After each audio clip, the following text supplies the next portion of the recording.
हर शख्स जो है, जो कोई मरा उसका अब्बा, ये लो नया उर्स शुरू, किसी का बाप मरा फिर नया उर्स शुरू। अरे भाई साहब, हम उर्स करने के लिए नहीं पैदा हुए हैं, उर्स जिसका किया जाता है उसके कहने पर अमल करने के लिए पैदा हुए। ये बड़ी अच्छी बात कही आप। मैंने कहीं नहीं पढ़ा कि मेरे गौसे आजम ने अपने पीरो मुर्शिद का धमाका खेज उर्स किया हो।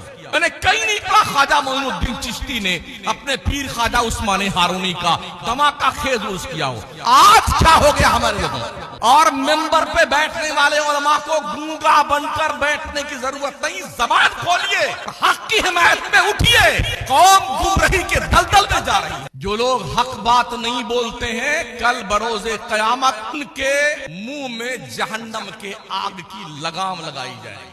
यही होगा ना, कुछ लोग हमें बुरा कहेंगे, यही होगा ना, हम मस्जिद से निकाल दिए जाएंगे।